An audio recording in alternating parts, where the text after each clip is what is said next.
Welcome back नाज़रीन, programme के सिलसिले को आगे बढ़ाएं और अब कुछ बात करेंगे पॉपुलेशन के हवाले से, क्योंकि डॉन मीडिया ग्रुप की जानिब से एक और इनिशिएटिव जो है वो वाज़े तौर पर लिया गया है। डॉन मीडिया ग्रुप की जानिब से कॉन्फ्रेंस मुनक़िद की जा रही है पॉपुलेशन के हवाले से कि जो पॉपुलेशन के बढ़ते हुए मसाइल हैं, क्योंकि ज़ाहिर सी बात है आबादी बढ़ रही है और आबादी बढ़ने के असरात जो हैं वो नीचे आ रहे हैं और वाज़े तौर पर आवाम पर उसके असरात इस हद तक बढ़ते जा रहे हैं कि अब आलमी माहिरीन ने ख़तरे की घंटी बजा दी है कि इससे खुराक, भूख और गुर्बत और इसके अलावा दीगर मसले मसाइल जो हैं उससे भी दुनिया आने वाले वक्तों में नबरदाज़मा रहेगी और पाकिस्तान के इसके ऊपर बहुत ज़्यादा मुज़र असरात मुरतब होंगे, जिसके तनाजुर में अगर अभी से इक़दामात नहीं किए गए तो आगे आने वाले वक्तों में सूरत हाल मज़ीद ख़राब हो सकती है। इसी पर बात करेंगे।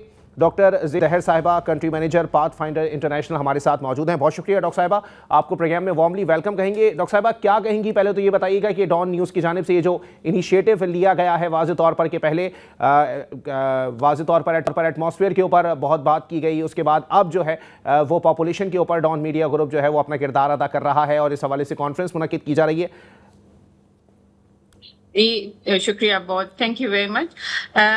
आबादी आपको पता है ना सिर्फ ग्लोबल बल्कि हमारे मुल्क का तो बहुत ही बड़ा जो है समझे कि बहुत बड़ा मसला बन गया है। I mean Pakistan is 5th largest country in the world, जो कि 5वें नंबर पे सबसे बड़ी है। और अगर आप वसाइल के हवाले से देखें तो हम उस तेज़ी से तरक्की नहीं कर रहे। इस आबादी के जो मसाइल हैं, जैसे आपने कहा कि बहुत बढ़ते जा रहे हैं। आपको पता है कि पहले बिजली की लोड शेडिंग हुआ करती थी, अब गैस की लोड शेडिंग हो रही है। I mean there so many other, हमारे पास इतने स्कूल नहीं है कि हम स्कूलों में बच्चों को भेज सकें। आई मीन इतने अस्पताल नहीं हैं, खासकर जो बुनियादी सेहत मराकज़ हैं, जो फर्स्ट लेवल केयर फैसिलिटीज़ है, जो कि घरों डोर स्टेप पे सहूलत होनी चाहिए, इतने हम अस्पताल नहीं बना सके जिस तेज़ी से आबादी बढ़ रही है।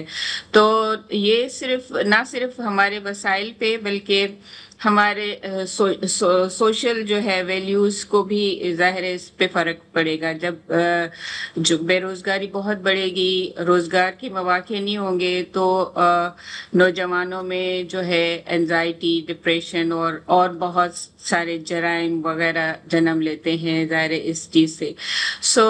बहुत सोच का मकाम है कि हम we need to think how to streamline जो हमारी पास इतनी बड़ी आबादी नौजवानों की, खासकर 60 से 65% जो है हमारी आबादी नौजवानों की है। और ज़्यादातर नौजवान बच्चे जो हैं वो स्कूलों में नहीं हैं, स्कूल पढ़ नहीं सकते। ज़ाहिर है इस दौर में जो कि कंप्यूटर और आईटी और एआई का दौर है, अगर हमारी कौम पढ़ लिख नहीं सकेगी तो हम दुनिया के बाकी मुल्कों के साथ नहीं चल सकेंगे।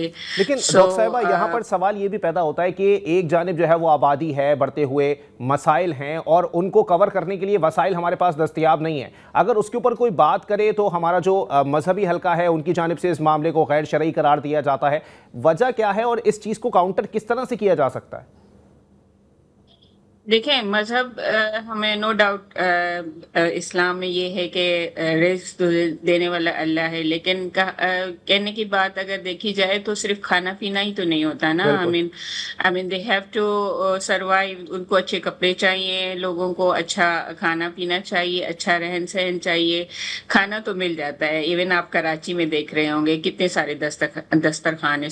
रिज़्क़ तो मिलना मुश्किल नहीं है, लेकिन सिर्फ खाना पीना नहीं है। दुनिया में बहुत सारे ऐसे काम हैं जो ना सिर्फ अपने लिए अच्छा काम करने बल्कि लोगों की जिंदगियों में कंट्रीब्यूट करना है। और वो तब हो सकते हैं जब सबको यकसर वसाइल मैसर हों। I mean their basic need should be satisfied. अगर उनकी बुनियादी ज़रूरियात पूरी नहीं होंगी तो ना हम मज़हब पे चल सकते हैं। हमारे उसमें कहा जाता है, सिंधी में एक मुहावरा है कि जब आपका पेट بھرا ہوا ہوگا اور آپ سیٹسفائیڈ ہیں، پھر ہی آپ مذہب کے سارے طور طریقے اپنا سکتے ہیں، ورنہ اگر بھوکے پیٹ تو آپ کو روٹی کے علاوہ اور چیزوں کے علاوہ کچھ نہیں نظر آتا، ایون مذہب بھی نظر نہیں آتا۔ تو یہ میرے خیال میں اتنا اس کو نہیں لینا چاہیے کہ مذہب کہتا ہے کہ رزق اللہ دیتا ہے، نو ڈاؤٹ وہ کھانا ہمیں وہی کھلاتا ہے، بے شک۔ لیکن I mean we need to look at other basic needs as well. اچھا ڈاکٹر صاحبہ، واضح طور پر بتائیے گا، اب عالمی سطح کے اوپر اس چیز کے اوپر دوبارہ جو ہے وہ دیکھنے میں آ رہا ہے کہ آواز اٹھ رہی ہے، یا پھر جو آواز ایک وقت میں بیٹھ گئی تھی اسے دوبارہ زندہ کیا جا رہا ہے۔ کیا لگتا ہے آگے آنے والے وقتوں میں کچھ بہتری لائی جا سکتی ہے، یا کوئی ایسے پروگرامز جو ہیں وہ شروع کیے جا سکتے ہیں جو آبادی کو کنٹرول کرنے کے لیے کارگر ثابت ہوں؟ جی بالکل، بلکہ کہا یہ جا رہا ہے کہ آبادی جس طرح سے چائنا نے اپنے زیادہ آبادی والے ملک کو انہوں نے مٹیریلائز کیا اسکل ڈیولپمنٹ میں اور امپلائمنٹ میں، اگر ہمارے جو سیاستدان یا ہم لوگ سب مل کے اگر اس چیز کو دیکھیں کہ آبادی تو نو ڈاؤٹ بڑھ چکی ہے، لیکن how to effectively utilize these manpower, اس مین پاور کو اچھے سے استعمال کیسے کیا جا سکتا ہے، اگر ایسی اسٹریٹجیز دی جائیں جس میں سوشل پروٹیکشن ہے پلس امپلائمنٹ اسکل ڈیولپمنٹ، یہ والی چیزوں پہ فوکس کیا جائے، خاص کر نوجوانوں کے، اور وومن امپاورمنٹ، لٹریسی، جیسے میں نے آپ کو بتایا کہ بہت سارے بچے ابھی بھی اسکول نہیں جا رہے، جب ہم لٹریسی پہ فوکس کریں گے اور امپاورمنٹ آئے گی، خواتین کی امپاورمنٹ، پڑھی لکھی ماں کبھی بھی بچوں کو ان پڑھ نہیں رہنے دیتی، جی ایگزیکٹلی، تو ان چیزوں پہ جب، کیونکہ پاپولیشن صرف کسی ایک دو ڈپارٹمنٹ کا کام نہیں ہے کہ ہیلتھ ڈپارٹمنٹ یا پاپولیشن،